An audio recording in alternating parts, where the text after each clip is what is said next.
The Newsround on Off the Ball. With Gillette. Start your day in flow with the new Gillette Labs Razor with exfoliating bar. This is News Talk. And you are welcome along to Tuesday Nights Off the Ball. It's Richie McCormack here with you until 10 p.m. tonight. Busy one on the way and another packed one too. We've got Joe Canning on the show after 8 o'clock.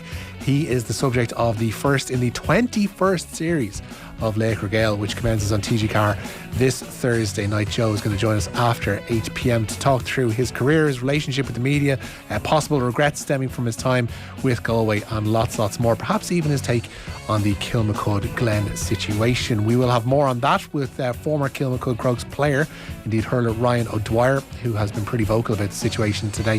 He's going to join us after 7:30 to discuss more of that. On the football show, Dan McDonald is going to join us in studio. There's lots going on the home front between the FAI AGM finally getting over the line at the weekend, potential arrivals as regards Stephen Kenny's backroom staff, one person staying, one person definitely not coming back, and we get an update on the Juventus situation in Serie A. In case you missed it, on Friday night they were deducted 15 points for various improprieties, namely around the area of transfers, and have suddenly found themselves in the Champions League places in Serie A, cast down to the muck of the mid-table Serie A sides, and what could potentially come for them, which is even worse.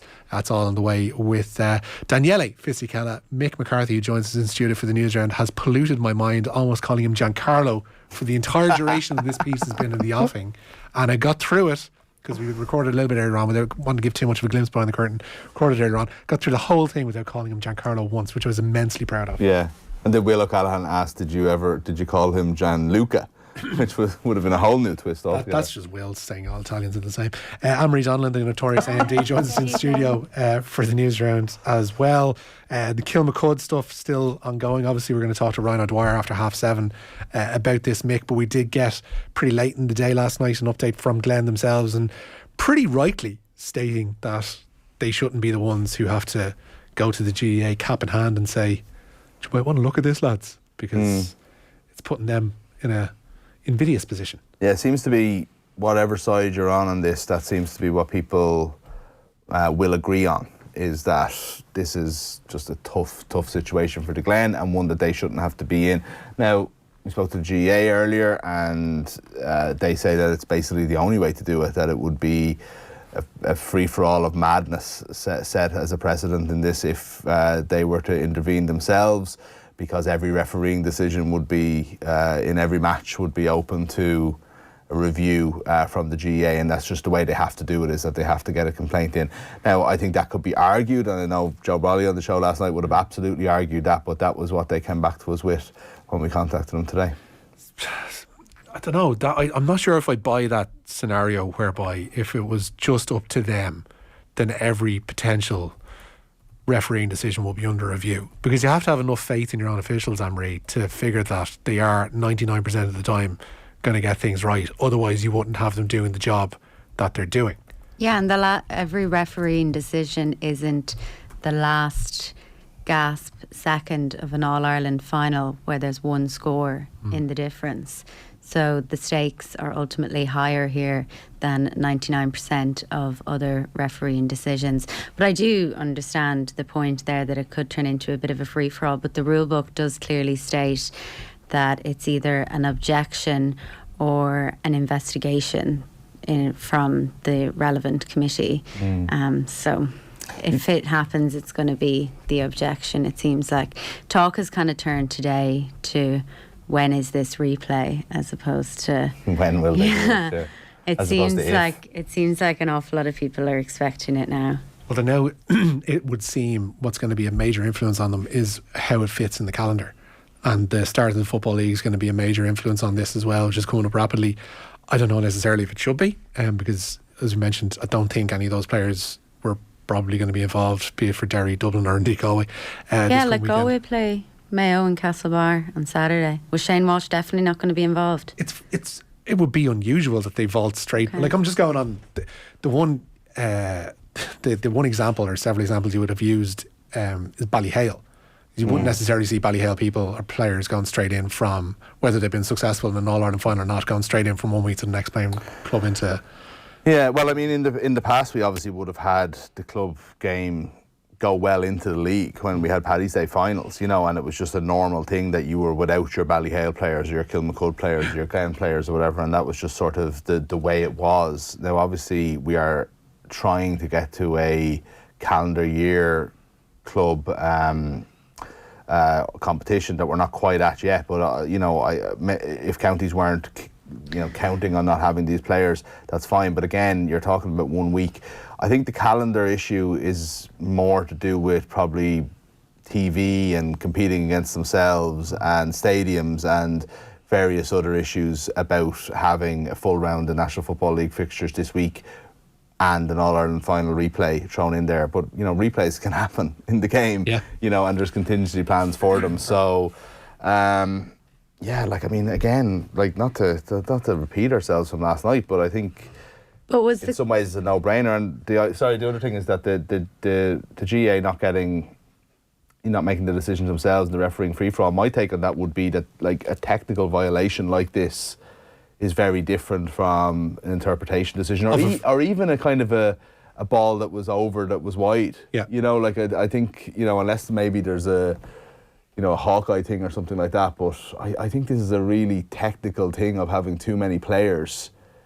You know, there has to be a risk of disqualification. Yeah, to your point, it's not an interpretation. Why not play 16 players? We're not asking the GA to step in and have their own take on whether somebody was fouled or not, or what constitutes a caution or a sending off. Yeah. It's a fairly cut and dried numerical thing that should be dealt with rather rapidly, rather than this procedural saga where I don't know if it made it to Liveline today, but it feels like we're heading in that territory whereby we're going to have representatives of different clubs and different outposts getting involved and talking to Joe. Yeah, I know we're talking to Ryan O'Dwyer in a few minutes, and you know, I think a lot of that is he's obviously an ex-Kilmacud man, and he thinks that some of the treatment has been unfair, or the media kind of like treatment of this story has been unfair on Kilmacud. And you know, it's interesting. He obviously wants to kind of express that opinion, and far be it from us to deny him the chance. But I do have to say, regardless, I don't think many people are blaming Kilmacud. I think maybe that's the perception that's there. I don't think it's there. Maybe there's a feeling of, you know, an ease to take it off them because people don't really want them to win it anyway. I think maybe that's what they're feeling today, and it'll be interesting to go into it, Ryan. But I have to say, I feel very sorry for the players. You win in All-Ireland, you know what I mean? And it's like there was a mistake made. I don't think there's anything nefarious in it. I would go so far as to say I'm quite sure there wasn't. And a mistake is made, but ultimately they won a game, you know. And while I do think there should be a replay, I feel very sorry for them winning in All-Ireland, going home on the Sunday night. You know, there was fireworks in Kilmacud, there was a lot of celebration, and then you wake up Monday morning, and gradually as the day goes on Monday, when you're probably maybe having a few pints to celebrate, and as the day goes on, it just appears that everybody's against you and everybody wants this All-Ireland taken off you. Regardless of whether we're right or wrong, I can understand that getting you a little bit frustrated, you know. Second guessing that 15 point in celebration and going, mate, do you know what? There might be a replay on Saturday week. You said that, not me. I don't have any possible way of knowing. It's also turned into Irish Day Oscar-wise. Many of the Oscar nomination films have you seen, Mick? Well, I've seen the Banshees of Inisherin, which I think is going to win all the Oscars, so therefore I've seen all the Oscar films. Okay, fair enough. Well, I'm now in a position whereby it's always the case where I've seen more of the kids' films the Best Animated Picture nominees than I have the actual Best Picture nominees, because so where would you get the tired to go to the cinema? I don't know, but I went to the cinema to see that. It was the only time I've been to the cinema since our second child was born, and I very much enjoyed it, and luckily for me it turns out it's the film of the year. It's mad to see a Top Gun nominated for Best Movie, isn't it? I haven't actually seen the list. All Quiet on the Western Front is the list, right? Avatar, Way of the Water, Banshees of Inisherin. Avatar beating that. Elvis movie, Everything Everywhere All at Once, which is a massive favourite, I think. Yeah, The Fabelmans, Spielberg's new one. Thor, which stars Kate Blanchett. Not Thor, like... Not Thor, is it? No, with the hammer. Blood and Thunder or something. Or what was it? Love and Thunder? Blood and Thunder. Go on, Richie. That's more what we see at Crow Park. Triangle of Sadness is nominated as well, and Women Talking by Dee Gardner. So in the actors, though, we have Paul Mescal and Colin Farrell are going up against each other, and then you have the two supporting actors. Barry Keoghan. Barry Keoghan Yeah. up against each other. Most important, I just That's saw Judd unbelievable. Hirsch is nominated for Best Supporting Actor. Judd Hirsch, star of Taxi back in the day. That's He was a pretty. record lad. That's pretty huge though for star of Normal People and famous Gaelic football man Paul Mescal. If His- we want to bring it to sport as a Kildare minor, Yeah. but like being nominated for a small film like that, which is meant to be incredible, by the way. Yeah. Being nominated for Best Actor is like that is such a like he can do what he wants now. Right. You know. Cian Fahey on the team has just put in the chat saying Top Gun Maverick is one of the best films I've ever seen. Was shocked by it. Now I don't know how you want that to temper your view of how that film is or isn't. I otherwise. just haven't seen it. I've heard nothing but good things. Okay. He was shocked by it, like shocked by Shocked the by quality. how good it was. Oh yeah. Okay. Because it's a Top Gun with Tom Cruise. You're not going in with like 40 years in the making. exactly. A Or lot of expectation whatever. there, nearly 40 years, yeah. Anyway, we should crack on with the news round. Anne-Marie, there is Carabao Cup football on tonight. Yeah, the Carabao Cup reaches the semi-final stage tonight. Kick-off at St Mary's in just under an hour's time at 8 o'clock. After knocking out Manchester City in the last round, Southampton will look to continue their really impressive run in this competition. They host Newcastle in the first leg of their last 4 tie. As I said, that's underway at 8. Eddie Howe's side go into this off the back of a frustrating scoreless draw with Crystal Palace at the weekend, while the Saints lost 1-0 to Aston Villa. Gavin Bazunu there starts in goals for the home side. Elsewhere, a 4th round tie at home to Leeds is the prize on offer for the winners of tonight's FA Cup replay between Accrington Stanley and non-league Boreham Wood. The North London side are the lowest ranked club left in the competition. That kicks off at 7:45. I feel that Boreham Wood Accrington Stanley tie has gotten more mentions than most here in the show between myself and yourself there over the last The week or frozen so. pitch last week. Yeah, I thought of Accrington Stanley. Yeah, we didn't even go for the who are they joke. Oh, it's too late. More on the Everton situation because they're looking all over the place for a new manager in replacement of Frank Lampard. Former Leeds manager Marcelo Bielsa is the favourite for the vacant role at struggling Everton after Frank Lampard was officially sacked yesterday. Ex-Burnley boss Sean Dyche, Duncan Ferguson and Wayne Rooney are also being linked with the role. This is set to be the 8th manager at Goodison Park during owner Farhad Mashiri's 7-year reign. The board has reportedly held talks with former manager Sam Allardyce as well about the role, and they contacted Maurizio Pochettino. Contacted, but we don't know if any talks were held, as in he might have shot that down pretty quick. I just thought he just looked at that and said, I'm not answering that call. Pochettino was approached for the Villa job, which is, financially at least a far more stable and attractive job, and just thought it wasn't anywhere near his league. So I can't understand why he'd be in any way interested in this. That's probably a cosmetic thing from their point of view to say that name was put Yeah. out there and that that's the calibre of manager that they're looking for. But if they are doing, has been reported, you've a list, you've Sean Dyche on the list, but there's been reports that they're not interested. It's like the hubris of that, Sean Dyche would actually be the perfect manager for them right now. Well, there might be mitigating circumstances behind that, and it's something that we touched on with Jonathan Wilson last night on the show, is that they might just want somebody to get them to May and to keep them up, and Sean Dyche might be seen as a longer term project, or he might see it as a longer term project, and therefore it mightn't be viable. But there is a lack of, to something else that Jonathan said last night on the show. If you look at the candidates there, like Ralph Hasenhüttl's name has been mentioned, Sean Dyche's name has been mentioned, Marcelo Bielsa is the front runner. In terms of the approach to playing football, they're all over the map. Yeah, there's no rhyme or reason to it at all. No, it's scattergun to see who's available and get somebody in, and that's what's landed them in this position. Do you know what I would say to that though? Is that's why I would get in. Forget about whether you think it's a long-term project or not. Let's Everton don't have any long-term, at least medium-term future unless they stay up this year. And it's someone like Dyche would be a really good manager for them. I really do think so. I think he would get a club that's in disarray into shape. And that's what they need. And worry about next year, and if that means having to give him a bigger contract or whatever, fine. But I agree there's no rhyme or reason, but there's been no rhyme or reason to any way that the club has been run for the past at least 4 or 5 years, right? So start now.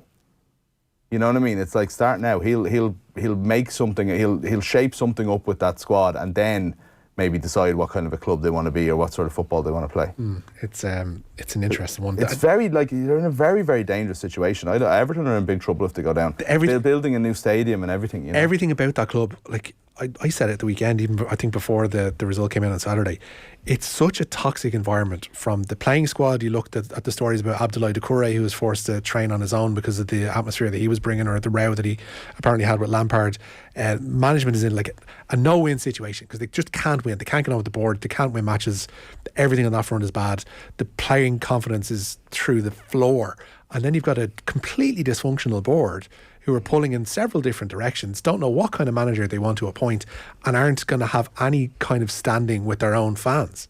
It's like, if ever there was a club in need of a turning off and turning back on again, it's Everton.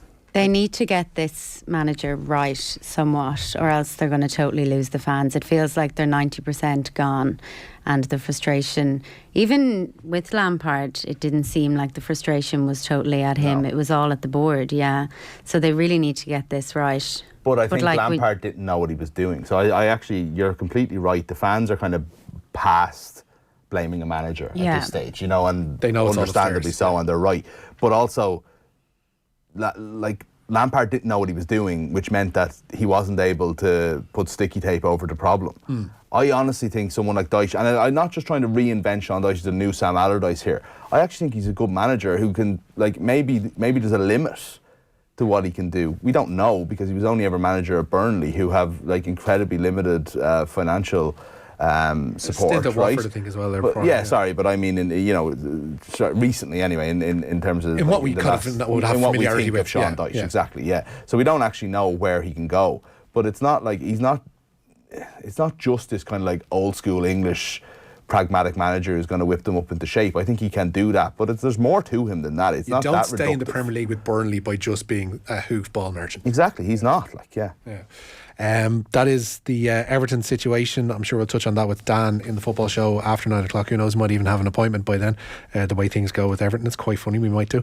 But we'll know about it long before Everton tell us anyway. Exactly. There's a 5 hours gap between everybody having the Lampard is sacked and Everton announcing it last night. Insane. It's probably part of the problem as well. News on Chelsea as well today, Emery. UEFA's financial fair play rules are to be changed in response to Chelsea's recent transfer activity. The Premier League club has put a number of their new players on long-term contracts, allowing them to spread the transfer fee over a number of years. Football's governing body is now to set a 5-year limit. Clubs can be banned from competitions for breaking regulations. So what happens with those new Chelsea signings around 7.5 and 8 year contracts? Do they revert back to 5, or are they just going to be allowed to stand as they are? Oh, I don't actually know. That's a good point. I'd imagine if they're already done. They can't alter it.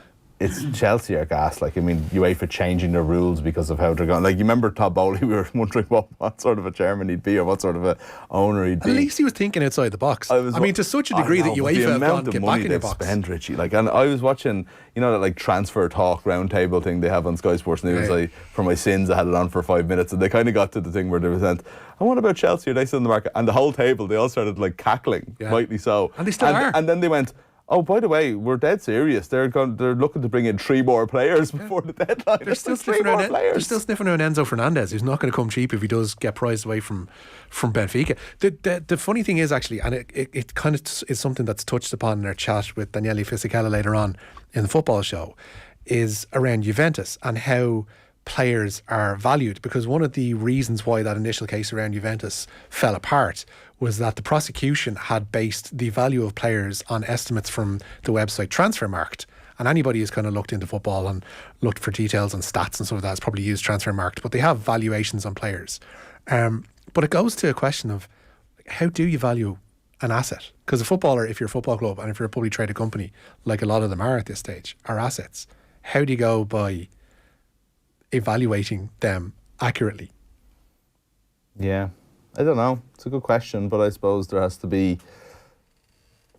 Yeah, I don't know. It's a fair point, because you say what would the market pay for similar players, but when it comes to something as loose as a footballer's talent level and value to a club, how do you define what a similar player is? You know what I mean? There was house prices and people paying their property tax and trying to devalue their house. You could say my next door neighbour and the other next door neighbour have valued it at this much, therefore my value is. You can't really do that with a footballer. Is the cost of an asset, i.e. a footballer, devalued by, say your house is rather spick and span, right? And you've got 2 houses either side of you that are absolute kips, right? Does this, Where's he going with does that affect a player in the same way? So if you're like surrounded by, if you're a midfielder and you're actually a Rolls Royce of a midfielder, but you've got two donkeys playing alongside you, does that affect your market value? If you're a club? I don't know. Who are you thinking about? I've got people in mind, Mick. I've got people in mind. Now on to the League of Ireland's very own Athletic Bilbao. Kerry FC has announced today Austin Stacks goalkeeper Wayne Guthrie is their latest sign-in. Guthrie was part of the Stacks team that won the Kerry Senior Football Championship title in 2021. He previously represented Tralee Dynamos in the League of Ireland A Championship and played for Ireland at under 15 level. Mick's looking at me like I have two heads. But I just want the Athletic Bilbao explained. They're basically, Kerry FC have had a habit in this window. Obviously, they're first before admission to the first division. Only buying Kerry players. Yeah, which is right, class. Okay. I'm 100% behind this idea. I think it's Their brilliant. squad look decent. It's okay. I mean, it's first division standard, I think, already, which is all you really want. I mean, you're not going to get relegated from the first division. And once they're able to, it's being stable and getting in a crowd, and I think they'll be able to do that this year. But I love that idea of somebody starting off in the league with a basis of not 100%, I don't think, but it's close on it of local players. I'm just disappointed it took me that long to get where you were going, but I also did get there just before you explained it. So I didn't redeem myself, but I didn't disgrace myself either. But it's like, you've heard the Inaki Williams story today as well, that Villa, your beloved, wanted to pay 45 million for him, and Bilbao had said okay, and he's like, I don't want to leave the Basque country. I'm like, fair play to you. He just wants to be a one club man going forward. That is class. Loving that. More for Inaki Birmingham. Williams. Would you swap Bilbao for Birmingham if you had a choice? Come here. You know Villa's new signing, whose name I've forgotten? John Duran. John Duran. Did you see Colombian? Did you see Juan Pablo Angel's video message to him as he sat in the Holt End? And they put it on the big screen, and Juan Pablo Angel gave a brilliant speech about how much his time at Villa meant to him and how much he was going to enjoy it. And it was all in Spanish, obviously, and then he just ended with, "Up the Villa." The Spanish accent. Yeah. Well, a Colombian accent. What's he looking like now? He's looking well. The long hair is gone, but other than that, he's still like a beautiful man. He was ridiculously handsome. Yeah. Speaking and remains of, so. Much like myself, Mick.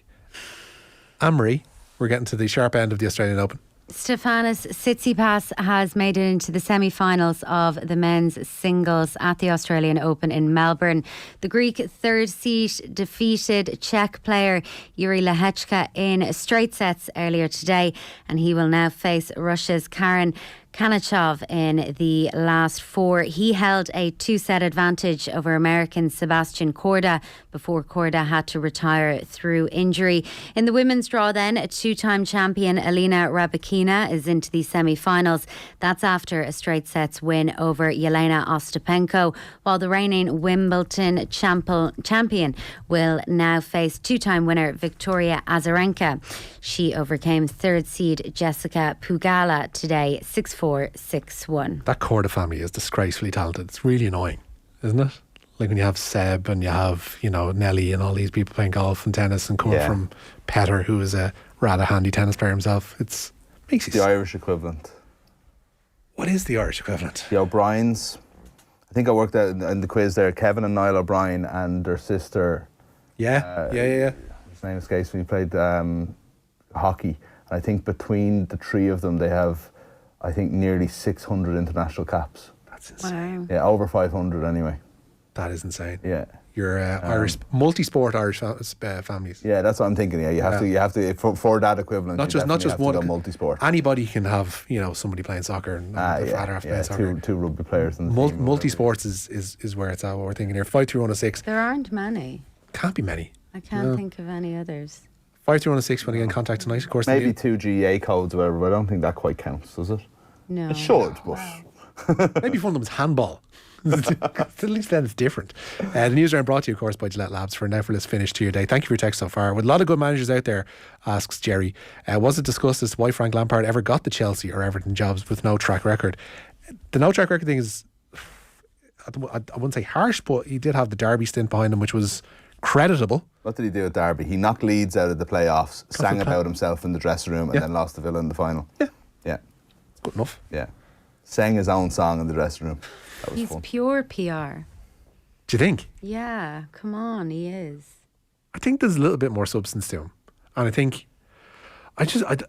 there is an element, there is a bit of truth to what Jerry's saying there, in that they get bigger jobs, these level of former player, quicker than your... Yeah, and that's fair. Yeah. And obviously, we don't know how much Everton's board thinks about their fans, but obviously fans buy into that as well, to a degree. But then when it starts going badly, their legend status quickly goes out the window. But he is PR. Like, where is he going to go next? Said last night, USA international manager's job. Yeah. Going to the CONCACAF Gold Cup. He talks a good talk, like, but Yeah. there's not much to him. It's taken its effect on his hair, by the way. Have you seen that recently? No, He's got a bit of a sunroof going on at the back. Right. There's a lot of smoke and Stress. mirrors in terms of trying to keep that together. I feel his pain. Absolutely feel his pain. From an unsuccessful boss to a successful Chelsea boss. Chelsea boss Emma Hayes has reiterated her calls for all clubs in the Women's Super League to have under-soil heating. Their WSL game against Liverpool was abandoned because of a frozen pitch at Kings Meadow over the weekend. That was after 6 minutes of play. Hayes says the top tier should be treated the same as the Men's Premier League, where all stadiums have the proper resources to prevent frozen pitches. I think just in general, like, if this is the top division for women's football, then we should be afforded exactly the same opportunity. So as far as I'm concerned, this isn't about Chelsea, this is about women's football and being in a place where we're working hard to build a fan base, to build a business, to build all of those things without many years without equal access to things. And let's hope that we can continue to work towards that. You sell out a game at your stadium, which for us was at Kings Meadow, so the plan was to be there, but we've got pitch covers and heaters that are designed to prevent frozen pitches.